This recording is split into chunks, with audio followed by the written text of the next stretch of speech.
रेवंत जी, इस वक्त कांग्रेस के 3 मुख्यमंत्री हैं, लेकिन सबसे ज्यादा चर्चा अगर किसी मुख्यमंत्री की है तो वो आप हैं। और इसकी वजह है आपकी एकदम नए style of politics.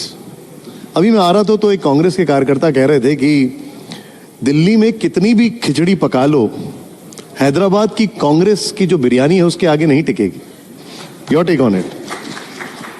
Chaturvedi ji, मैं नेता का नेता नहीं हूं, मैं कार्यकर्ता का मित्र हूं। तो इसीलिए लोग मुझे ज़्यादा चाहता है कि भाई ये हमारे जैसा कार्यकर्ता है, मुख्यमंत्री बनने के बाद भी हमारे साथ मिलजुल के रहता है। मैं कार्यकर्ता का तकलीफ समझता हूँ। नेता लोग मेरे हिसाब से जब दल आपको जिताएंगे, दल के बी फॉर्म मिले तो आप चुनाव में जीतने वाले हैं, तो नेता लोग रहने वाला है। मगर कार्यकर्ता तो कुछ पूछने वाला नहीं है। कार्यकर्ता अपना जीत के लिए काम करने वाला है। इसीलिए मैं हमेशा कार्यकर्ता के जो सोचता है, कार्यकर्ता का जो उम्मीद है, वो उम्मीद को आगे ले जाने के लिए कोशिश करता हूँ। इसीलिए बहुत सारे कार्यकर्ता मुझे पसंद करता है, उतने ही। और उससे ज़्यादा नेता लोग तो कैसे भी, अब जब चुनाव में आप जिताना है तो नेता लोग आपके साथ रहने वाला है। तो कभी भी अभी नेता लोग अलग है, कार्यकर्ता लोग अलग है, जनता तीसरा है। तो जनता के लिए आप जो परफॉर्म कर सकते हैं, जनता के लिए आप जो अच्छे काम करने वाले हैं, जो नेता उनके लिए जो वेलफेयर एंड डेवलपमेंट जो कर सकता है, उन लोगों के लिए जनता हमेशा खड़ा होकर मदद देते। और कार्यकर्ता भरोसा के ऊपर काम करते रहते। कार्यकर्ता अपने से कोई लेने के लिए कुछ कोशिश नहीं करते। तो इसीलिए नेता, कार्यकर्ता, जनता, तो मैं कार्यकर्ता का मित्र हूँ। इसीलिए आज जो भी जितना भी मुझे जान पहचान है, इसीलिए वो पहचान है। मैंने आपके लिए इसलिए कहा कि एकदम अलग स्टाइल ऑफ पॉलिटिक्स है, मास कनेक्ट, यूथ कनेक्ट। और इससे पहले हमने कभी नहीं देखा कि कांग्रेस की सभा में या किसी भी नेता के लिए इस तरीके से हजारों की भीड़ नाच रही हो। इतना ही नहीं, हमने तो देखा कि गाने बज रहे हैं, राहुल जी और प्रियंका जी भी, आपने उनको भी डांस करवा दिया। तो दिल्ली की जनता ये समझना चाहती है क्या स्टाइल ऑफ पॉलिटिक्स है। नहीं, तेलंगाना एक वाइब्रेंट प्लेस। तेलंगाना और वेस्ट बंगाल से कनेक्ट है। They are very emotional.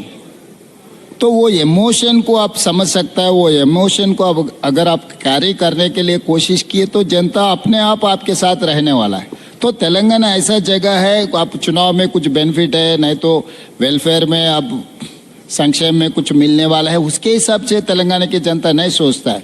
अब निज़ाम के खिलाफ जो लड़ाई हुआ है, आप देखो, कोई अमीर निज़ाम के खिलाफ नहीं लड़ा। गरीब लोग, दलित, आदिवासी, महिला जैसे लोग निज़ाम के खिलाफ लड़े थे।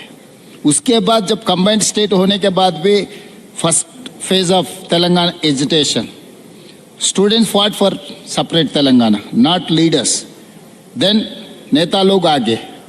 तो वहाँ के I can say DNA। So Telangana DNA is something different from other places, क्योंकि वो लोग एक भरोसा के ऊपर, एक इमोशन के ऊपर लोग डिपेंड होते हैं। तो वो भरोसा कांग्रेस पार्टी के तरफ से मुझे कोशिश किया। उन लोगों को अच्छा लगा कि भाई ये हमारा भाई है, ये हमारा दोस्त है, ये हमारा परिवार है। तो परिवार के साथ, जब परिवार में कुछ खुशी हो गए, शादी हो गए, परिवार में कुछ दावत हो गए, नॉर्थ भी हो साउथ भी हो, गाना बजाते, डांस करते। तो जब मैं जलसा में जा रहा हूँ, पब्लिक मीटिंग्स में जा रहा हूँ, कि कांग्रेस कार्यकर्ता के लिए एक शुभ कार्य है। तो वो शुभ कार्य में जो तरीका से लोग वेलकम करना चाह रहे थे,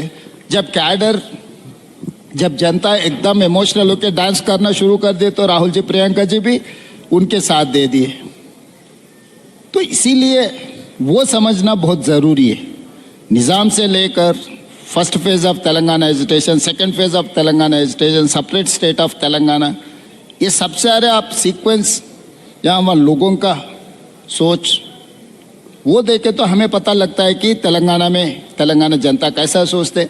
जब पूरा देश में इंदिरा जी के खिलाफ जब लोग कदम उठाए, मगर तेलंगाना, आंध्र प्रदेश में जब out of 41 parliament seat she has got. जिस दिन इंदिरा जी शहीद हुए तब तेलंगाना मेदक पार्लियामेंट से रिप्रेजेंट कर रहे थे। तो कांग्रेस पार्टी और तेलंगाना से कोई भी अलग नहीं कर सकता, कोई भी अलग अलग सोच भी नहीं सकता है कि इंदिरा जी जब शहीद हुए थे तब she was representing from Telangana Medak parliament. तो एक परिवार का रिश्ता है तेलंगाना और कांग्रेस और गांधी जी परिवार खासकर। ये परिवार रिश्ता में कोई लेने देने का कोई बात नहीं है, इट्स ओनली इमोशन। आपने जब इमोशन की बात की तो मुझे उस इमोशन से कनेक्टेड एक अफेक्शन आपके लिए वो जो इलेक्शन में सॉन्ग्स होते हैं उनमें दिखा। मुझे इतनी लैंग्वेज तो नहीं आती है लेकिन कुछ वर्ड्स मैंने उसके क्यों इन किए और रजनी जी बताएंगे। शेर का बच्चा आ रहा है, बहादुर योद्धा लड़ रहा है, कांग्रेस का झंडा उठाकर चलने वाला योद्धा, बहुत से नाम दिए गए। रजनी जी सेम तेलुगु में बोला तो कांग्रेस सूर्युడు टाइगर रेवंत अन्ना, कोडंगल पुली इसका कॉन्स्टिट्यूंसी है, तेलंगाना रणधीरा, तेलंगाना पुली बिड्डा, जिसका पास इतना टाइटल्स नहीं है इसके पास इतना टाइटल्स है। चतुर्वेदी जी मैं एक बात कहूं, रामायण देखो, रावण है इसीलिए राम का नाम रोशन हो गए। महाभारत देखो, दुर्योधन है इसीलिए भीम का नाम आगे। तो हर इतिहास में जब जब ताकत वाले विलन रहेंगे तब आम आदमी भी हीरो बन सकता है। तो तेलंगाना में भी हमारे विरोध पक्ष के जो नेता थे वो एक बड़ा विलन होकर तेलंगाना 4 करोड़ जनता को जब तकलीफ दे रहे थे तब आम जनता से एक नौजवान लड़का उबल के आगे, जनता ने तैयार किया, मैं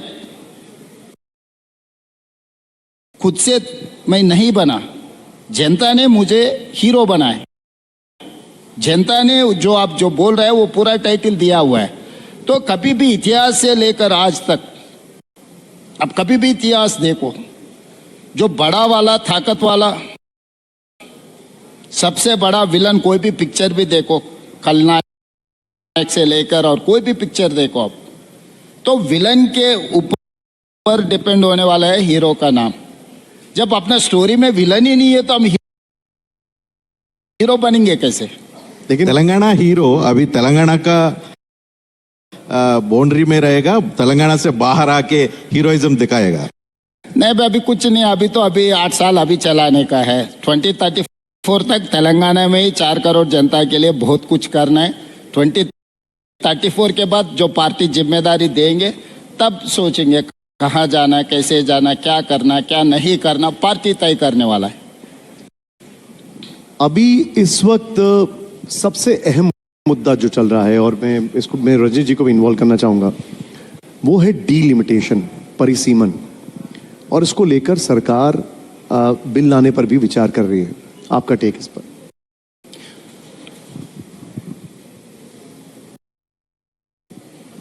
मोदी जी का जो 3D पॉलिसी है, ये 3D पॉलिसी के खिलाफ दक्षिण भारत को इकट्ठा करने का जरूरत है। Delimitation, devolution, discrimination, Modi 3D के हिसाब से सरकार चलाने के लिए कोशिश कर रहा है। तो मोदी जी के खिलाफ हम, ये 3D के खिलाफ हम लड़ना चाह रहा है। तो डिलिमिटेशन में भी जितना पॉलिटिकल रिप्रेजेंटेशन पहले दक्षिण भारत को जब मिलते थे, आई am not coating from Telangana, अब देखो केरला, तमिलनाडु, पांडिचेरी, आंध्र प्रदेश, कर्नाटका, ये सब सारे जगहों से किसी को आज मंत्री, इसमें देखो एक निर्मला सीतारमन जी है, बाकी का prime minister, home minister, defence, industries, commerce, anything, you name it, any portfolio, external affairs, you name it, any top 10 portfolios, we don't have anything. ये पॉलिटिकल रिप्रेजेंटेशन में इतना साउथ के लिए नुकसान हो जा रहा है। ये एक हमारा नेता थे Venkaiah Naidu ji, vice president of India, उनको जब मौका मिला था प्रेसिडेंट ऑफ इंडिया बनने के लिए, घर खाली करवा दे के उनको हैदराबाद भेज दिए। तो हमारा जान पहचान कुछ नहीं है दिल्ली में, नॉर्थ में। तो मोदी जी आने के बाद पॉलिटिकल डिस्क्रिमिनेशन बहुत ज़्यादा हो गया। जब इंदिरा जी से लेकर जो ताकत वाले प्राइम मिनिस्टर थे, हर बार नॉर्थ से अगर कोई प्राइम मिनिस्टर बने तो दक्षिण को हम राष्ट्रपति दे रहे थे। लेकिन रेवंत जी, गृह मंत्री जी ने कई बार यह भरोसा दिलाया है कि, और उन्होंने कई बार कहा भी है कि किसी के साथ कोई नाइंसाफी नहीं होगी, किसी भी दक्षिण भारतीय राज्य के साथ कोई नाइंसाफी नहीं होगी। तो प्रॉब्लम क्या है, आपकी नाराजगी क्या है? नहीं, कहने का अलग है, करने का अलग है। हाथी का दांत खाने का अलग है, दिखाने का अलग है। जो हाथी का दांत दिखता है वो खाने के लिए नहीं है।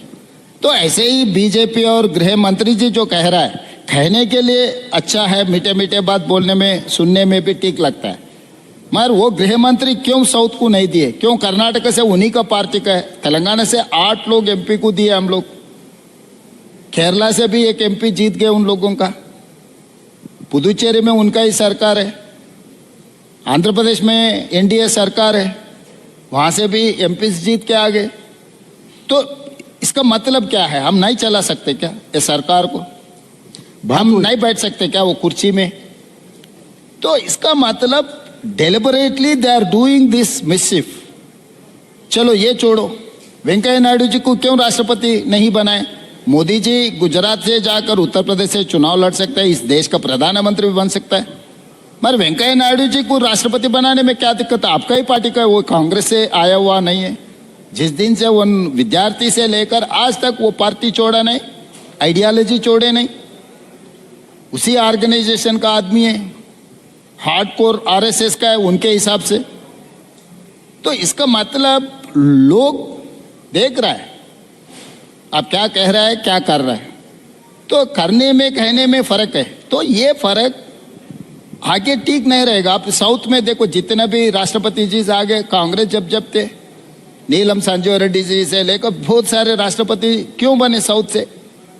कि जब इंदिरा जी से लेकर नेहरू जी तक जो कांग्रेस पार्टी के प्रधानमंत्री थे, तब they wanted to balance, they wanted to give that impression India is one, India is united. तो वो सिस्टम में जब के दिल्ली में कांग्रेस सरकार थे, तब गृह मंत्री तेलंगाना से, नहीं तो आंध्र प्रदेश से, नहीं तो दक्षिण भारत से होते थे। दक्षिण भारत से प्रधानमंत्री बनाए, राष्ट्रपति बनाए, स्पीकर बनाए दक्षिण भारत से, जेएमसी बालयोगी से लेकर। तो अभी कहाँ है वो सांप्रदाय? कहाँ मिला हमारा हिस्सा 12 साल में? 12 साल में हमारे पहचान कहाँ है? तो ये political discrimination with in the BJP, I am not, बाहर लोगों को बनाने के लिए मैं ये नहीं कह रहा हूं, किसी एनजीओ को ले आके कुर्सी में बिठाओ बोल के मैं नहीं बोल रहा हूं। आपके खुद के नेता के ऊपर आपको भरोसा नहीं है। तो ये अनरेस्ट, इसीलिए आप लोग तेलंगाना एजिटेशन को एक बार स्टडी करने का जरूरत है। 2 smaller states have become one bigger state. They have written some gentleman agreement. They have not implemented at any given time. 69 में इसीलिए आंदोलन आया था, उसके बाद कुछ MOUs हुआ, बाद में भी इम्प्लीमेंट नहीं हुआ। अल्टीमेटली कहाँ तक चला गया? अलग राज्य हो गया तक चला गया। तो जो भी सदर्न का इंटरेस्ट है, डिवोल्यूशन में भी आप अन्याय कर रहा है, पॉलिटिकली आप अन्याय कर रहे हैं, डिस्क्रिमिनेशन आप दिखा रहे, तो ये सब सारे देश के लिए ठीक नहीं है। तो पॉलिटिकल रिप्रेजेंटेशन आप पूरा देखो, top 10 portfolios, president of India, ऐसे इंपॉर्टेंट पोजीशन में हम लोगों का ये 12 साल में मोदी जी के राज्य में तो हमको मिला ही नहीं। 6th फिंगर जैसा पोस्टिंग्स देने से क्या फायदा?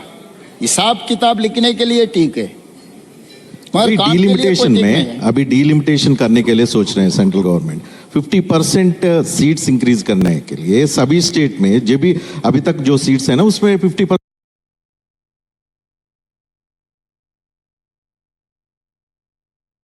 इंक्रीज करने के लिए एक प्लान बना रहे हैं। उससे भी नुकसान होगा। तो दैट इज क्या बोलता है, फाइनल बुलेट साउथ के लिए। 10 थप्पड़ मारने से एक गोली मारना ठीक है जो बोलते हैं ना, ये 10 थप्पड़ छोड़ के अभी गोली मारने के लिए तैयारी कर रहा है। तो इसके लिए हम लोग तैयार होना है, या पलट के लड़ना है या नहीं तो मरना है। मैं आप जो हिसाब से जो अभी जो डिस्कशन आते जा रहा है, I will explain. For example, Tamil Nadu and Puducherry is having 39 Tamil Nadu, 1 Pondicherry 40, Uttar Pradesh is having 80। They wanted to increase 50%। अभी 40-80 में फर्क है 40। अभी जो इंक्रीज होने वाला है उत्तर प्रदेश का 80 will become an 120। Tamil Nadu and Puducherry में 40 विल बिकम एन 60।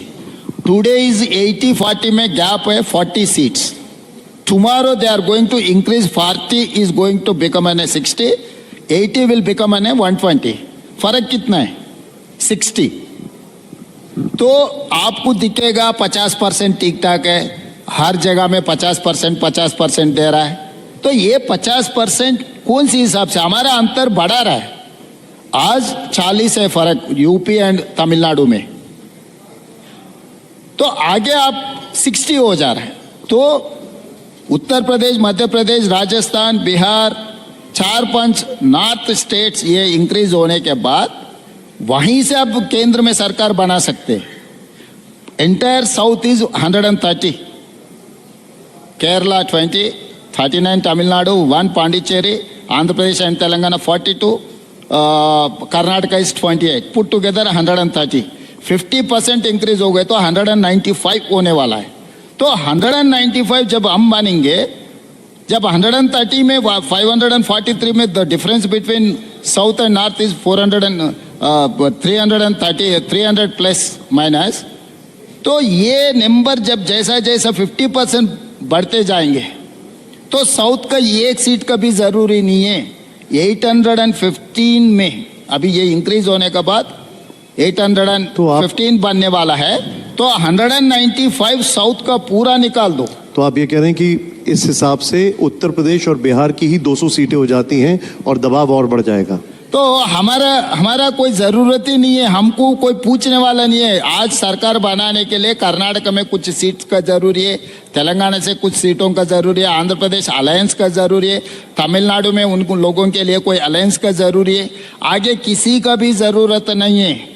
आगे किसी दक्षिण भारत से कोई केंद्र सरकार में दिल्ली नेशनल पॉलिटिक्स में हमारे लिए कोई जगह ही नहीं है। हम आना भी बेकार है इतना दूर, जो रेल के जो विमान के खर्चा भी नुकसान हो जाएंगे हमारे लिए। Political we are going to become an 0। तो ये 50% जो पॉलिसी बोल रहा है उसी में कॉन्स्पिरेसी है, तो वो उससे कोई फायदा नहीं है। Even population, if they wanted to take even population also, that is also will become an problem for us, क्योंकि government of India has given instructions to implement family planning, we have implemented, now you wanted to punish us. तो मेरा सुझाव ये है कि मोदी जी को यहाँ TV9 platform से आज जो अंतर है, जितना भी इंक्रीज करो, जितना परसेंटेज भी इंक्रीज करो, नॉर्थ साउथ का डिफरेंस उतना ही रहना है। आज 543 में 130 हमारा है, तो 413 उन लोगों का है। सो 113 400 130 अगर 413 में अब निकाले तो जितना बैलेंस है, गैप है, अब जितना भी बढ़ा उतना ही गैप रहना है।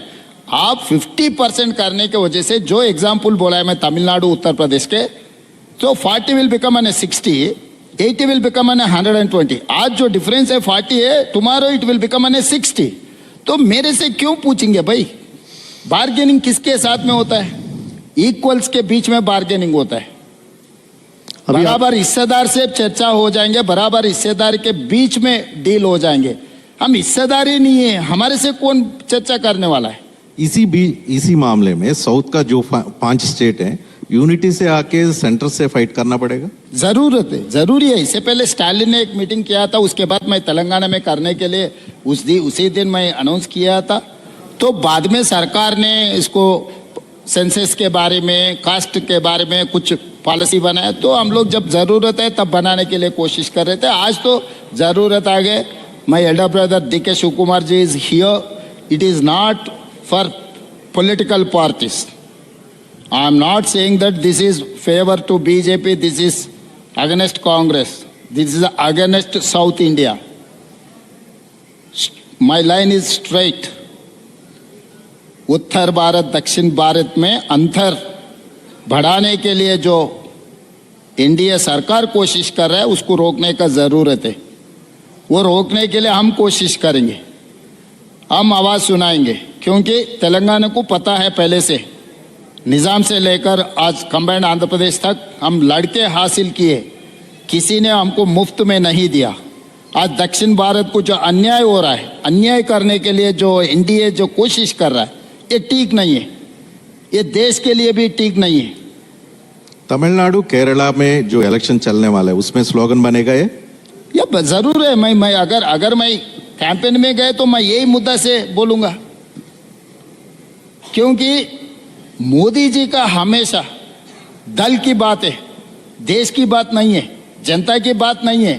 अपने दल जीत गए तो सब कुछ जीते समझता है, वो ठीक नहीं है। कांग्रेस का फिलॉसफी था पहला देश, बाद में जनता, तीसरा दल।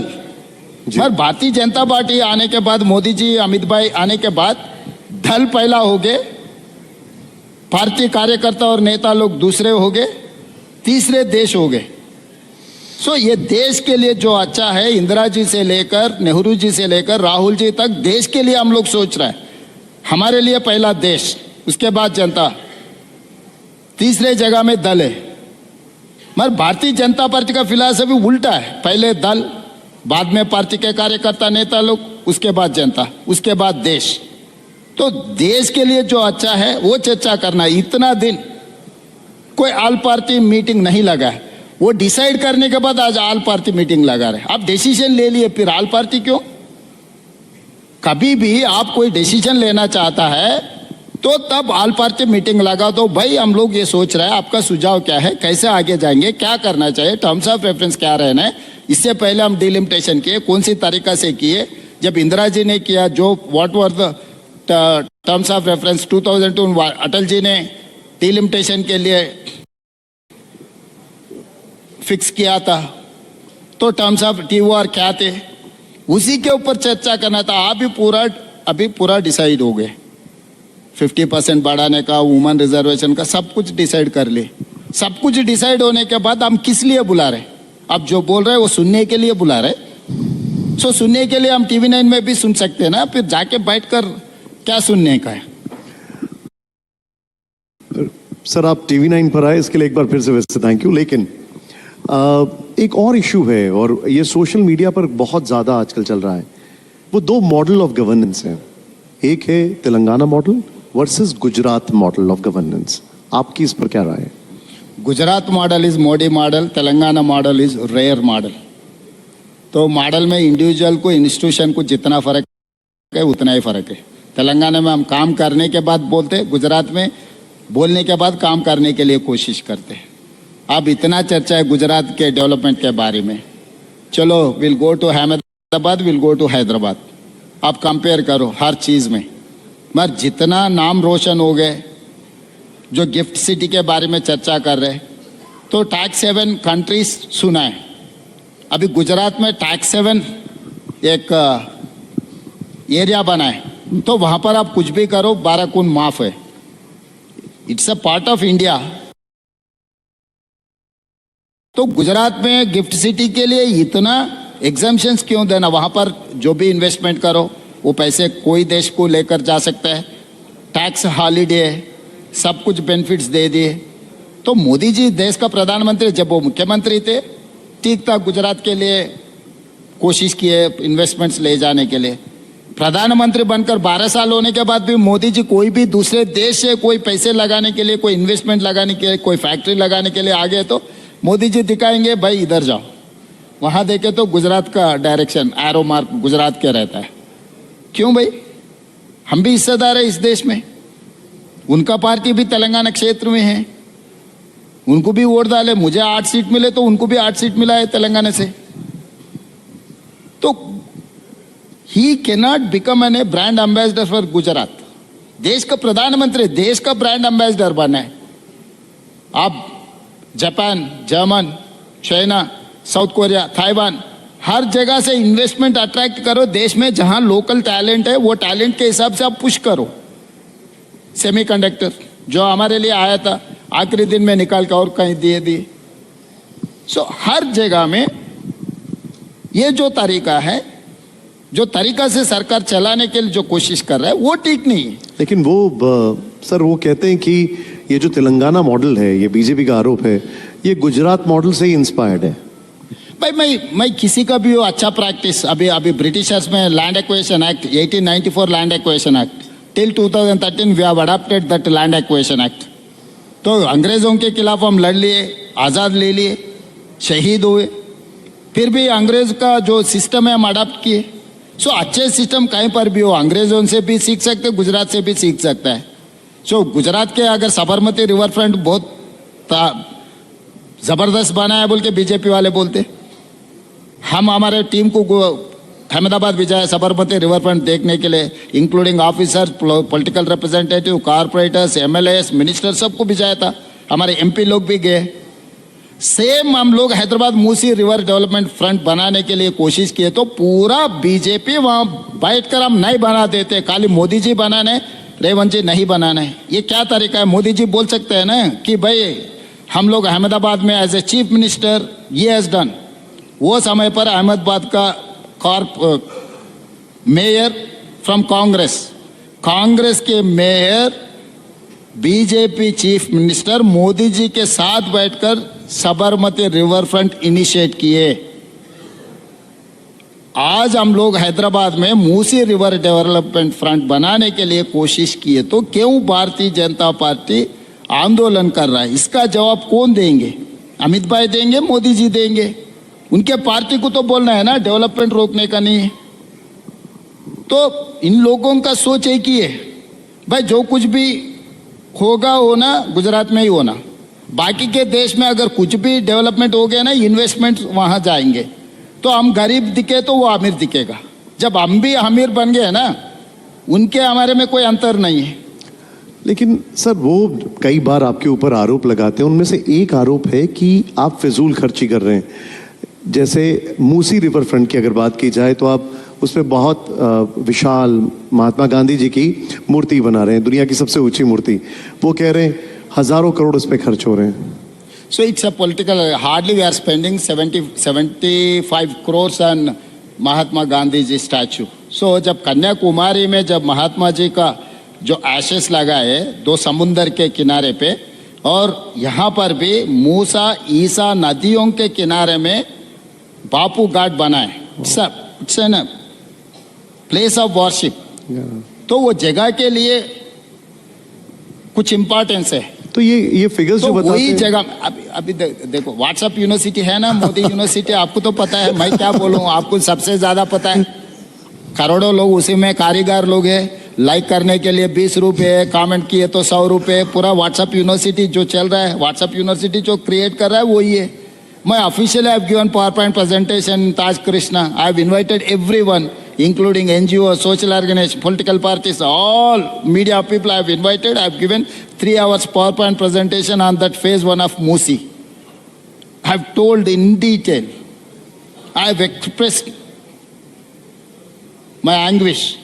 क्यों सुधारना है, क्यों ये पोल्यूशन कंट्रोल करना है, ये नदी ये पानी कहाँ जा रहा है, नलगोंडा में जो जा रहा है वहाँ पर जो फ्लोराइड इफेक्ट है, जितने तकलीफ वहाँ के किसान लोग उठा रहे, महिलाओं ने कितना तकलीफ उठा रहे, सब कुछ आई हैव एक्सप्लेन।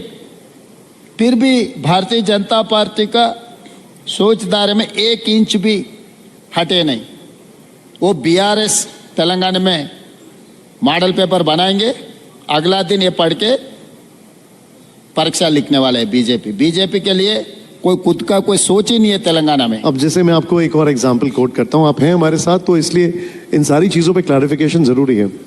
जैसे प्राइम मिनिस्टर मोदी का एक विजन है, इंडिया राइजिंग 2047। अब वो आरोप लगाते हैं कि इसको कॉपी करके तेलंगाना राइजिंग 2047 बनाया गया है। क्या फर्क है वैसे इसमें? कुछ फर्क नहीं है। कॉपी करना क्या गलती है, क्या गुनाह है क्या? जब मोदी जी देश के लिए he has told that today is our economy is $4 trillion plus economy. He has told that Viksit Bharat 2047 $30 trillion economy के लिए. Similar lines I have taken support from NITI Aayog, ISB. ये सब लोग लेके world's best financial experts Santanu Narayan, Premji वसव, Raghuram Rajan, former reserve bank governor, former president of England, सब लोगों के पॉलिसी डॉक्यूमेंट में मैं मेंबर्स बनाए। तो किसी ने किसको कॉपी किया ये चर्चा नहीं है। जो अच्छा काम के लिए हम जो मदद कर रहे हैं उसके लिए देखो। कॉन्स्टिट्यूशन जो अंबेडकर जी बनाए, कांग्रेस पार्टी का मेंबर होगा, भारतीय जनता पार्टी को फायदा नहीं मिला।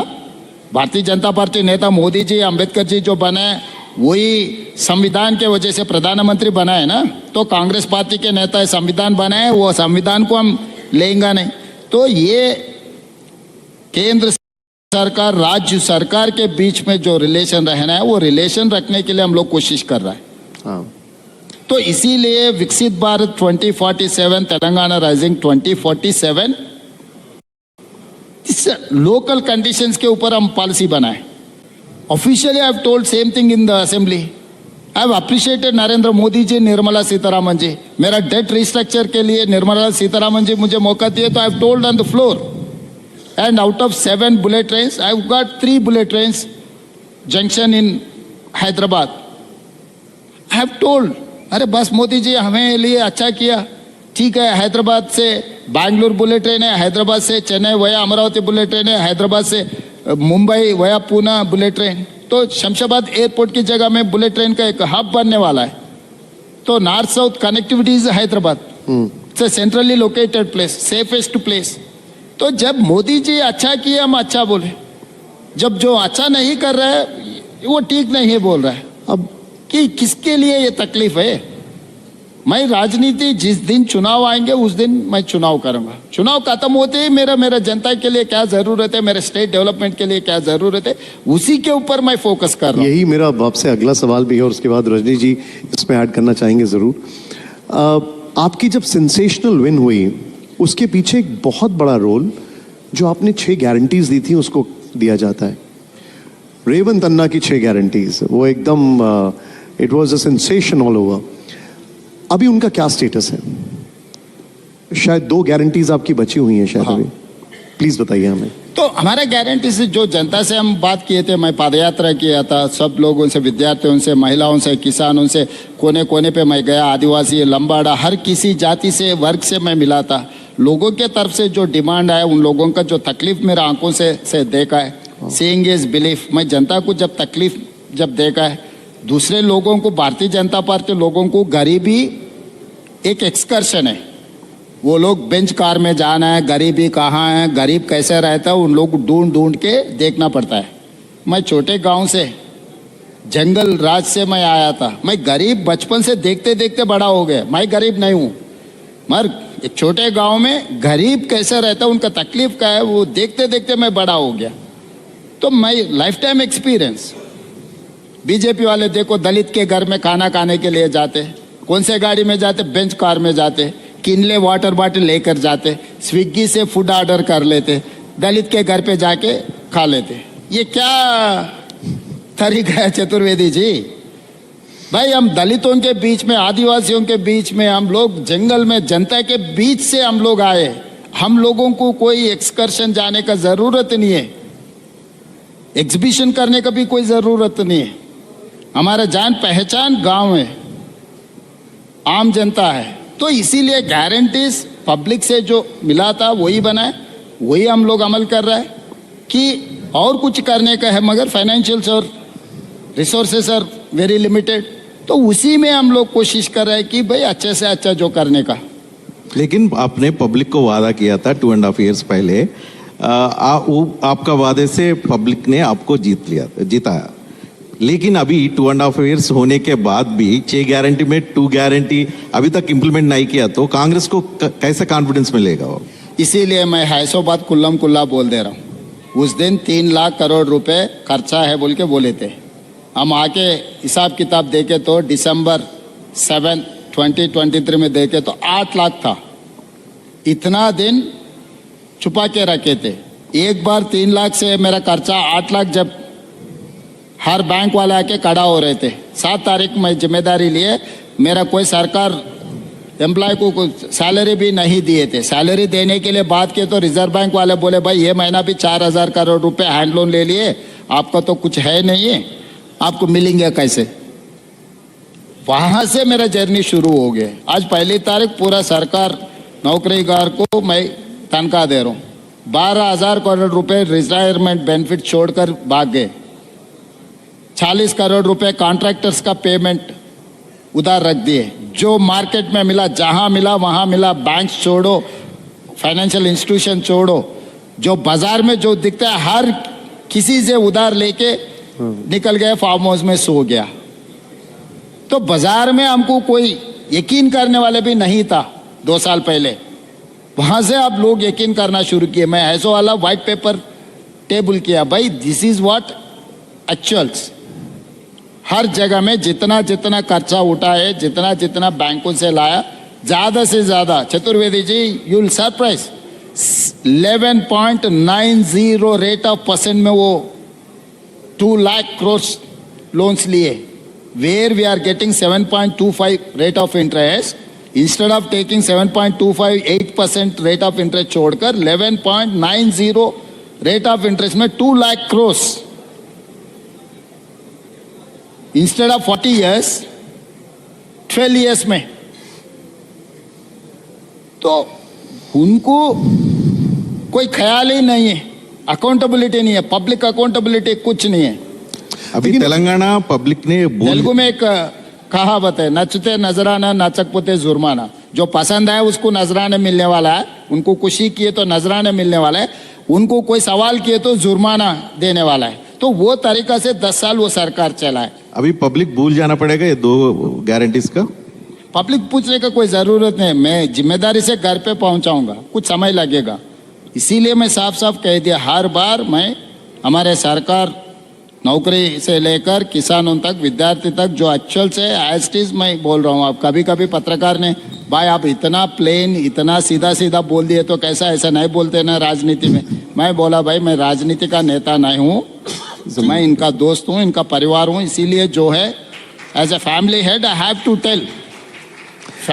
परिवार में जो तकलीफ है, परिवार में आपस में अगर हम चर्चा नहीं की तो किसको बोल सकता है।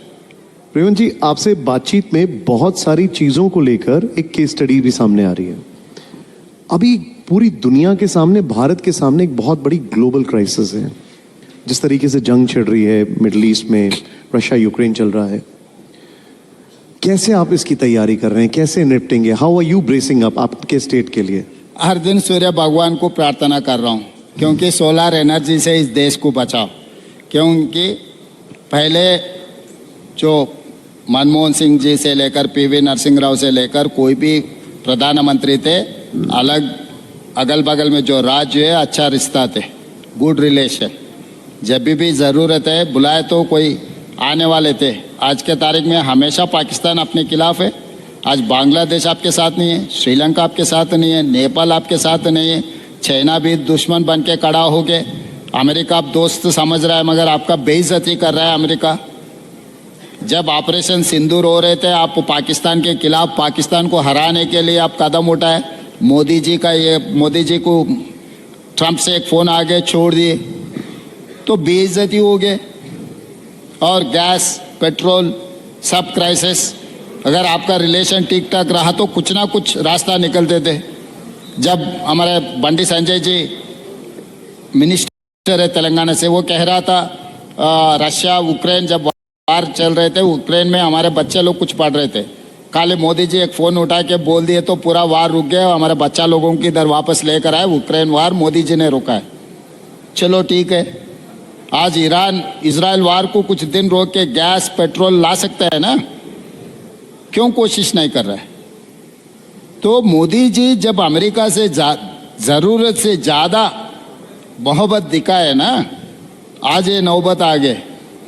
पहले हमारा रिलेशन न्यूट्रल था चाइना से, अभी चाइना आपको अगेंस्ट हो गए, जो न्यूट्रल, जो आपके साथ थे वो न्यूट्रल हो गए, जो जी। न्यूट्रल था आपका दुश्मन बन गए।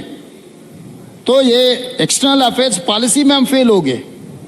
तो ये पॉलिसी तो फिर हम इतिहास में जा रहा है कि भाई सूर्य भगवान को प्रार्थना करो, जो मिलेगा पत्थर से पत्थर Got it. मार के आग बुझाओ, आग समझाओ, खाना पकाओ, खाना खा लो, क्योंकि गैस पेट्रोल ये सब शॉर्टेज होते जा रहा है। अभी पूरा होने के बाद आज दो दिन असेंबली पार्लियामेंट में कुछ ऐलान किया कि भाई का कोविड के समय पर हम लोग इकट्ठा होकर कोविड के खिलाफ जो लड़ा था, इस बार भी ऐसे ही इकट्ठा होने के लिए प्रधानमंत्री जी कह रहा है। ठीक है, हम साथ देंगे। मन जी। आपका अप्रोच जी। क्या है? आपका व्हाट जी। Is your action plan for that? Understood. When you don't have any action plan, हमेशा आपको जब भी तकलीफ आया हम पूरा साथ, मेरे साथ में आके बैठ जाओ, मेरे को आपको डर लगे तो हम पूरा साथ होना है, आपको सब कुछ ठीक ठाक है, हम किसी का जरूरत नहीं है। तो ये तरीका से राज्य चलाना ठीक नहीं है, देश ठीक के है। लिए ठीक नहीं है। तो आज भी जो ट्रंप आपको फोन किया, आप ऑपरेशन सिंदूर रोक दिए, आप ट्रंप को फोन करो, भाई ये इजराइल ईरान वार रोक दो, हमारे लिए कुछ ठीक होने वाला है। रेवंत जी, आपसे बात की, बहुत सारे इश्यूज हाईलाइट हुए, कई सारी case studies I. Wish you all the very best. Youth के लिए भी आप बहुत इंस्पिरेशन है, and thank you very 5 much. Minute छोड़ा तो तेलुगु में दो, तेलुगु Sure. चैनल के Good, लिए good, good, good. Telugu channel के लिए दो Sure. बाइट्स बनेगा, क्योंकि सीएम होने के बाद तेलुगु चैनल्स को इंटरव्यू नहीं दे रहे हैं, Okay. इसलिए दिल्ली आके पकड़ना पड़ रहे हैं इसको। So for this is for Telugu channel. Revanth గారు, తెలంగాణ పాలిటిక్స్ గురించి మాట్లాడదాం. మీరు సీఎంగా ఉన్నంత కాలంలో తెలంగాణలో మీ ప్రత్యర్థిగా కేసీఆర్ని చూస్తూ వచ్చారు. కేసీఆర్ పట్ల మీకు ఎందుకింత కోపమా, ద్వేషమా, ఇంకేమైనా ఉందా? నాకు చంద్రశేఖరరావు గారు రాజకీయ ప్రత్యర్థి మాత్రమే, వ్యక్తిగతమైన వైరము లేదు, వ్యక్తిగతంగా ఆయన ఇష్టాయిష్టాలతో నాకు పని లేదు. చంద్రశేఖరరావు గారి సమస్య ఆయన కొడుకు, కూతురు, అల్లుడు. తెలంగాణ ప్రజలు కాదు, రేవంత్ రెడ్డి కాదు. గృహ నిర్బంధం చేసింది వాళ్ళ కుటుంబము. ముఖ్యమంత్రిగా ఉన్నప్పుడే దించి ముఖ్యమంత్రి కావాలనుకున్నది ఆయన కొడుకు. కొడుకు కాకుండా ఏదో రకంగా కావాలని చూస్తున్నది అల్లుడు. మీరిద్దరు కాదు, జైలు సెంటిమెంట్ నాకుంది కాబట్టి నేను అవుతాను కూతురు అంటుంది. ఎందుకంటే జగన్మోహన్ రెడ్డి జైలుకి వెళ్తే ముఖ్యమంత్రి అయ్యిండు, చంద్రబాబు నాయుడు జైలుకి వెళ్తే ముఖ్యమంత్రి అయ్యిండు, రేవంత్ రెడ్డి జైలుకి వెళ్తే ముఖ్యమంత్రి అయ్యిండు. కాబట్టి నేను అందరికంటే ముందు జైలుకి వెళ్ళిన కాబట్టి నేను ముఖ్యమంత్రి కావాలని కూతురు అంటుంది. వారసత్వ రాజకీయాలను నమ్ముకున్న కేటీఆర్ గారు కొడుకును కాబట్టి మేల్ సావెస్టిక్ సొసైటీ ప్రకారం నేను ముఖ్యమంత్రి కావాలంటుండు. ఎన్టీ రామారావు కొడుకులు కాలేదు, అల్లుడే అయ్యిండు కాబట్టి నేను కూడా ముఖ్యమంత్రి అవుతానని హరీష్ రావు గారు అంటున్నారు. ఇన్ని సమస్యలు ఆ కుటుంబంలో ఉన్నప్పుడు కేసీఆర్ గారిని బయటకు రాకుండా ఫామ్ హౌస్లో వాళ్ళే నిర్బంధించినప్పుడు నాకు కేసీఆర్ గారికి ఏం సమస్య ఉంది? నేను చాలాసార్లు చెప్పిన, ఎన్నికలు అయిపోయినాయి, ఎన్నికల్లో ప్రజలు కాంగ్రెస్ పార్టీని గెలిపించిండ్రు, ఆ సమస్య అంతటితో తీరిపోయింది. ఇప్పుడు ప్రతిపక్ష పాత్ర వారు పోషించాలి, వారిని పోషించకుండా వీరు అడ్డుకుంటున్నారు. చంద్రశేఖరరావు గారు సభకు రాకపోవడంలో ఎవరికి అవకాశం వచ్చింది? గవర్నర్ స్పీచ్లో కేటీఆర్కి అవకాశం వచ్చింది, బడ్జెట్లో హరీష్కి అవకాశం వచ్చింది. సో వాళ్ళ మధ్యలోనే పోటీ జరుగుతుంది. రజనీకాంత్ గారు, మీరు ఎప్పుడు కేసీఆర్కి తెలంగాణ ప్రజలతోని, ప్రతిపక్షాలతోని, లేకపోతే పాలకపక్షంతోని సమస్య లేదు. వారి సమస్య కుటుంబ సమస్య, వారి సమస్య వాళ్ళ కొడుకు సమస్య. అధికారంలోకి మేము రాబోతున్నాం అనే నమ్మకం బీఆర్ఎస్ నాయకుల్లో బలంగా వస్తుంది. ఎందుకంటే కాంగ్రెస్ పార్టీ 2 గ్యారెంటీలు ఇంప్లిమెంట్ చేయలేదు కాబట్టి ప్రజల్లో వ్యతిరేకత ఉంది. ఆ వ్యతిరేకత బై డిఫాల్ట్ బీఆర్ఎస్కి ఉపయోగపడుతుంది. మేము అధికారంలోకి వచ్చేస్తున్నామని ఆ పార్టీ అనుకుంటుంది. వాళ్ళకి ఏం చెప్పదలుచుకున్నారా? వాళ్ళు ప్రతిసారి ఇదే అంటారు, పార్లమెంట్ అప్పుడు మొత్తం సీట్లు గెలుస్తామన్నారు, నేను గుండు సున్నా వస్తుందని చెప్పిన, పార్లమెంట్లో గుండు సున్నా వచ్చింది. అసెంబ్లీ అప్పుడు అధికారం కోల్పోయారు, పార్లమెంట్ అప్పుడు సీట్లని కోల్పోయారు, గుండు సున్నా వచ్చింది. తర్వాత జరిగిన ఎన్నికలలో డిపాజిట్లు పోయినాయి. సర్పంచ్ ఎన్నికలలో 66% నేను గెలిచిన, మున్సిపల్ ఎన్నికల్లో 90% నేను గెలిచిన. 2 ఉప ఎన్నికలు జరిగితే కంటోన్మెంట్ కానీ జూబ్లీ హిల్స్ కానీ అన్నీ గెలుస్తున్నామన్నారు. తెలిసిన వాళ్ళకి ఫోన్లు చేసి బెట్లు కూడా కట్టించారు. వీళ్ళని నమ్ముకొని జూబ్లీ హిల్స్లో చాలామంది మిత్రులు మునిగిపోయినరు. 400-500 కోట్లు జూబ్లీ హిల్స్ ఉప ఎన్నికలప్పుడు బెట్ కట్టించండు కేటీఆర్ గారు. సో వాళ్ళందరూ నమ్మినందుకు వాళ్ళు మునిగిపోయినరు. సో జరుగుతున్న ఎన్నికలు, ప్రజలు ఇస్తున్న తీర్పు మీరు కూడా సజీవ సాక్షి, మీ కళ్ళ ముందునే ఉంది. సో ప్రజలు 94 నుంచి 2004 వరకు 10 సంవత్సరాలు తెలుగుదేశం పార్టీకి ఇచ్చారు, 2004 నుంచి 2014 వరకు రాజశేఖర రెడ్డి గారికి 10 సంవత్సరాలు ఇచ్చారు. 2014 నుంచి దాదాపుగా 2024 వరకు 2 సార్లు చంద్రశేఖరరావు గారికి అవకాశం ఇచ్చారు. 2024 నుంచి 2034 వరకు తెలంగాణ ప్రజలు నాకు అవకాశం ఇస్తారు, కాంగ్రెస్ పార్టీకి అవకాశం ఇస్తారు. ఇది మన ట్రెడిషన్, మన సాంప్రదాయం. సో 10 సంవత్సరాల తర్వాత ప్రణాళికలు సిద్ధం చేసుకోమన్నారు ఎవరైనా. లేదు కోరుకుంటామంటే తప్పులేదు, మనం తపస్సు చేయంగానే మొదలు పెట్టంగానే అనుకుంటాం దేవుడు ప్రత్యక్షం కావాలని. కొన్నిసార్లు యుగాలు పడుతుంది దేవుడు ప్రత్యక్షం కావడానికి. కొంతమంది కోరికలు ఉంటాయి, తీరని కోరికలుగా మిగులుతాయి. మీకు తెలంగాణలో ప్రత్యర్థిగా బీఆర్ఎస్ ఉండాలని కోరుకుంటున్నారా, బీజేపీ ఉండాలని కోరుకుంటున్నారు? వాళ్ళిద్దరు కలిసి రావాలని కోరుకుంటున్నా. ఒక్క దెబ్బకి 2 పిట్టల్ని కొట్టాలనేది నా లెక్క. వాళ్ళని ఇద్దరిని వేరే వేరుగా చూడదలుచుకోలేదు. బీఆర్ఎస్ బీజేపీ బంధం ఫెవికల్ బంధం. సో రెండింటిని మడతేసి కొట్టాలనేదే నా లెక్క. మా కాంగ్రెస్ కార్యకర్తలు అందరు సిద్ధమవుతున్నారు. వచ్చే ఎన్నికల్లో బీఆర్ఎస్ బీజేపీ కలిసి వస్తాయి. మేము కాంగ్రెస్ పార్టీ తరఫున వాళ్ళని ఓడిస్తాం. Good luck Revanth garu. Nishad, thank you very much sir. मुझे लैंग्वेज तो नहीं समझ में आई, but I could see the conviction. Thank you very much sir, thank you very much.